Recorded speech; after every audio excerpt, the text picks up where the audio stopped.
Hey guys, how's it going? Hope you're doing well. My name is Crown, and today I'm going to read you some very interesting stories that I hope that you're gonna love. And now, without further ado, let's go!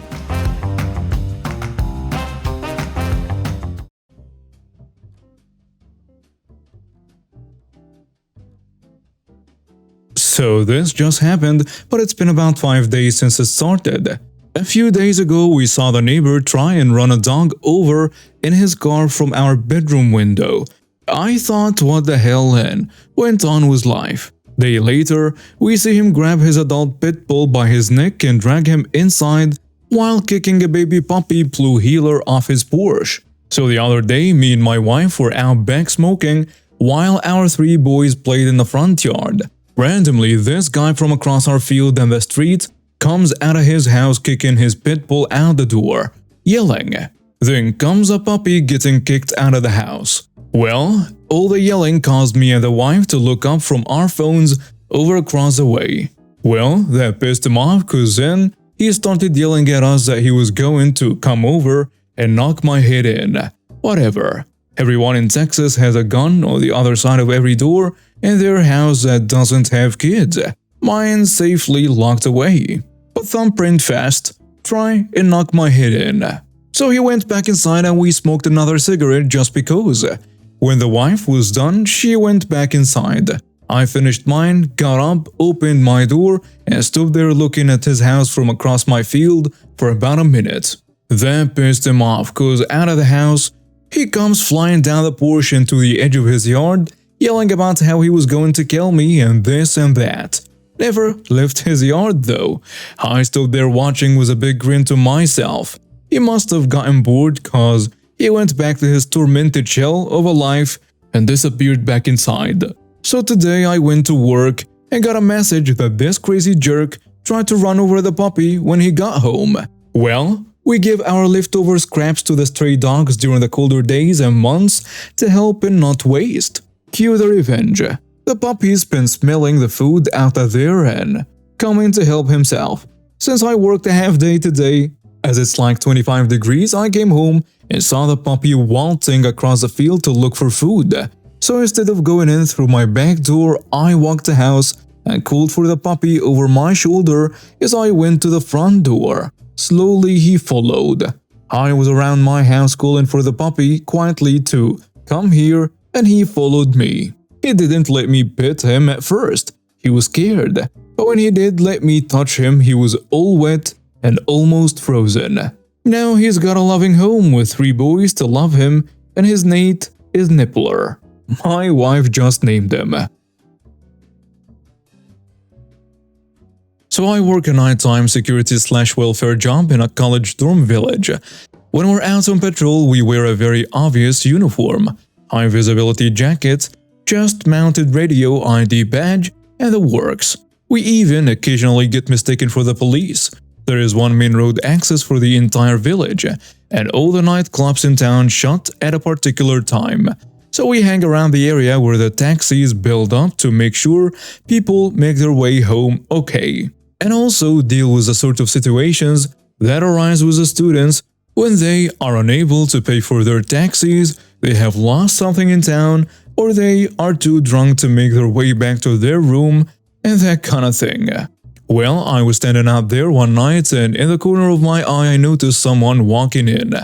This isn't entirely unusual. This is a small-ish town, so a few of the more foolhardy students will actually walk back from a night on the town to avoid spending money on a taxi fare or night bus ticket. I pay him no mind and continue exchanging pleasantries with the incoming drunks.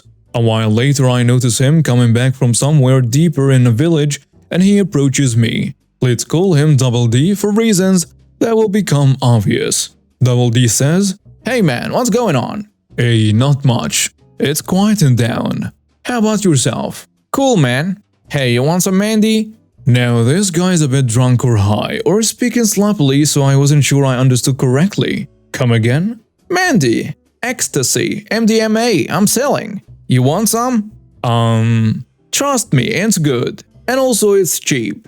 I look down to check that I haven't gone crazy and I'm in fact wearing my uniform. No, I'm afraid I don't.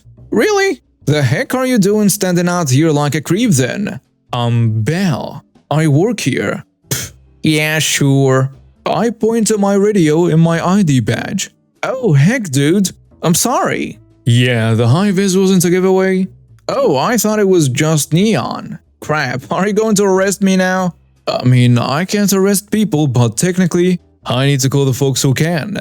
Oh, I got you. What can I do to sweeten the deal? What? No, guy. I still do want your drugs. Oh, come on, no one will know. That's not the point. Also, tell that to the camera feed. What camera feed? I point out the 3 CCTV cameras that have us in view. Screw it, man. What is it with the surveillance state? Look, man, I really can't be bothered with the paperwork for this. I have better things to do. Just go home and don't come back here, okay? Oh, thank you so much, man. Yeah, no problem. And if you ever change your mind, hit me up. I won't. Honestly, not that I've been approached by many drug dealers, but I feel like they are not usually this persistent with their hard sell. I don't know why he's in that line of business. He'd make a killing selling vacuum cleaners door to door. I'm a corrections officer in a local jail and have worked there for 14 years. We're pretty laid back for a jail, but it's still a jail. When an inmate asks for something and gets told no, the answer is no. Having spent the previous 10 years in retail, this is a dream. Also, when an inmate is told to do something, they are expected to do it. I should also mention here that my shift sergeant and I have been working together for about 8 years now, and I've been there 2 years longer than he has. I should also mention that my sergeant is pretty protective of his staff. Back in 2014, I had a bunch of vacation time built up, so my wife and I took a 2-week vacation to go to Cooperstown to see the Major League Baseball Hall of Fame and watch the induction ceremony. Being a huge Atlanta Braves fans, we had a lot of fun watching Bobby Cox, Greg Maddux, and Tom Glavine get inducted. When I got back to work, I'm doing my rounds and an inmate approached me. Now, I don't recognize this guy, so he must be someone who was arrested while I was on vacation. He immediately starts in on me like he owns the jail. He was some 20-ish-year-old kid who thinks he can run over the new guy. Hey, I missed yard call because I was asleep. I need to go out to the yard now. Too bad. You should have woken up when we did yard call for your dorm. You'll just have to wait for the next one tomorrow. What do you know? You're just a new guy. Give me your sergeant, huh? Me trying not to laugh and knowing Sarge will get a kick out of this. Okay, wait right here.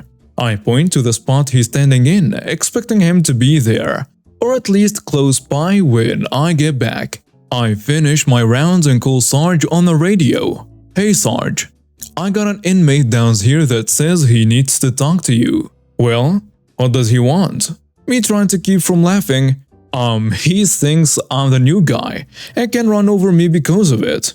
Oh, I'll be right there. When Sarge arrives, we both go back into the dorm and lo and behold, the inmate isn't waiting where I told him to. Well, where is he? I don't know. I yell, hey inmate, Sarge is here to talk to you. The inmate, still acting like he owns a jail, walks out of his cell and approaches Sarge. Hey Sarge, I missed yard call and the new guy here won't let me go out. So? If you miss yard call, that's your problem, not mine or his. Next time we call yard call, get your lazy self out of bed. Then the inmate interrupts Sarge. But you don't understand. Now Sarge interrupts the inmate and gets louder. No, you don't understand. When a member of staff gives you an answer, that is the answer. Furthermore, when an officer tells you to wait somewhere, you do it. You don't walk away. The inmate tries to make excuses now. But Sarge, this new guy is… Sarge interrupts him again, still pretty loud. This is Officer OP. You refer to him as Officer OP, not the new guy. Furthermore, Officer OP here has been working in this jail since before they put the paints on the walls. So if he gives you an answer, that is definitely the answer. Now go lock down. The inmate looking like he feels a foot tall. But go lock Down. The inmate goes and locks down, and Sarge and I go to his office. We have a good laugh, and Sarge wants the inmate locked down for 3 days for disrespecting staff. But since we got a good laugh and a good story, I convinced him to just make it the rest of the day. I later go back and talk to the inmate to give him his lockdown paperwork. Turns out, he's not really a bad guy, just pretty dumb, and he apologized. Since he's become a regular, we still get a good laugh about that whenever he comes back to jail. Let's get some of the basics out of the way. There is me, the supervisor Karen, the field manager, 2 police officers, police sergeant, and my friendly co-worker. Prologue. Alright, so the story starts off with myself and my co-worker. At the time, we both worked in California in G4S, Guard for Service, which is a pretty big security company. I was on graveyard, and at the time this wasn't the main post I was at. I was just sent here to give a hand with a guard that called off, and apparently the supervisor wasn't given any information on my arrival. The main story. This was before COVID was a thing. Back in 2019, it was peak season in November, and I was a guard that was asked to come take up a post at the Farmer Joe's Distribution Center in Bloomington, California. It was a graveyard post, and my friend that I knew for years had been working at this post. Now, the field manager had called me in and asked me if I could work here for the night, which at the time I didn't mind taking the extra overtime. After I was shown around at the time by the shift supervisor as I was there, I was let off to go about my business like any other person. It was a 10 p.m. to 8 a.m. shift. Yes, 10 hours. Yay. It all started around 1 a.m. when the head supervisor came, which in the company is known as post commander, and all the guards are required to call the post commander by their rank, which is captain. I refused to call someone captain unless they served. Me, minding my own business in a Trader Joe's yard, helping trucker back into their gates until I heard someone coming up behind me and all suddenly hearing a yelling. "Excuse me, who are you?" My name is Kyle. Nice to meet you. I was told to come work this shift by another manager. No, I asked for someone specifically. I didn't ask for a fat guy like yourself. Me? Now, at this moment in time, I was getting very angry because of her general rudeness and questioning in my mind. Someone specific? Well, they sent me. And I'm sorry you didn't get who you wanted, but I'm only here to do a job that the field manager has sent me out to do. Well, you can kindly escort yourself off the property for trespassing, as I did not request you to come to my site, mister. Otherwise, you'll leave me no choice but to call the police. Sorry, but as required by the field manager, I am to stay at the post until the end of my shift. I was asked to do a job, and I will do my job regardless. You can call the police if you want, and I will call the field managers. Now I was pissed and wanted nothing more from her, but she actually did go away and call the police on me. They showed up roughly 30 minutes later. Police officer number 1 shows up with a partner, which is the police officer number 2, and says, "What's the commotion all about?" I say, "Sir, if I may." But before I could continue, Karen shouted out to the cops and interrupted me talking. "Officers, you need to arrest this man immediately. He's threatened to kill me with a knife and he's trespassing on this property." I gave a massive sigh, as both the officers were confused because I'm clearly wearing a G4S standard issue uniform that has all the patches on the uniform. But because they heard knife, this is what happened. The police officer number 2 pulls out handgun. On the ground now. Hands behind your back. Police officer number 1 follows by placing handcuffs on me. Now, even though I'm restrained, the second officer still has his gun pointed at me, like I'm an active threat with metal cuffs on me. I'm not going to lie, I nearly crapped myself because I thought I was going to get shot for no reason. I did indeed have a pocket knife on me, but that was mainly because I had a backpack full of munchies that I use a knife to open the bags with. But it was literally a keychain pocket knife. Police officer number 1 searches my pockets and finds the knife and escorts me back to the vehicle, where I'm then placed in the back of the vehicle. still in handcuffs. At this point in time, my friend comes to see what the commotion is all about. "Hey officers, what's going on here?" "Mister." The officer answers him, OP here is being placed under arrest for possession of a deadly weapon and charged with threatening that woman over there of killing her. He's also charged with trespassing." Wait. What deadly weapon are you talking about? And he would never threaten someone's life even if he hated them. He is not that kind of person that would want that to happen. And he's not trespassing. He was asked to come work here. Well, that woman over there claims that he threatened her and that he's trespassing on this property. Sir, I can assure you that none of this is true. He was called up on his day off to come down here and work. If he wasn't supposed to be working, he wouldn't be here. Well, if you can find me the evidence that supports these claims, then I will release him. Until then, it's a he said, she said situation, and he did have a knife on him. Me still sitting in the back of the car with the door opened, I asked my co-worker to call the field manager and have her come down here immediately. I also told him to grab the Trader Joe's manager to pull surveillance tapes. As where I was standing with a supervisor, there was a camera there with audio. My friend pulled out his phone and called the field manager and told her of the situation. Then he rushed inside to grab the building manager. Both police officers are talking with a Karen now, a little bit away from the vehicle, and I can barely hear, but I guess one of the police officers called for a supervisor of their own. Shortly, a second police car shows up and it's the police sergeant. He came to the window where I was sitting patiently and waiting and asked my side of the story, and I told him everything. Finally, the field manager shows up with our office's regional director. My friend comes outside with the manager of the building. Everyone pretty much calmly talks at this point, since there were so many stories being thrown around. The field manager asks me, "Why are you in the back of the police car?" "Well, that's why my co-worker called you. It's because that psycho witch decided to have the cops call on me for trespassing and added an extra decision by telling the cops that I had threatened her with a knife." The field manager and director both look towards the police and get their attention. The director says, "Officers, this is all a big misunderstanding. OP was called on his day off to come work at this post, as per asked by the field manager." The police sergeant says, "Alright, well, that doesn't explain the threat with a knife." The manager of the building tells him, "Well, I can take you inside where I can show you the cameras which have audio recording." Police sergeant and the building manager goes inside to look over the footage. Now, at this point in time, you can see Karen screwed up because she turns pale white. Knowingly, she's just gotten herself in trouble. The police sergeant returns and pulls myself out of the car, and he takes the handcuffs off of me, then hands me back my knife and my backpack.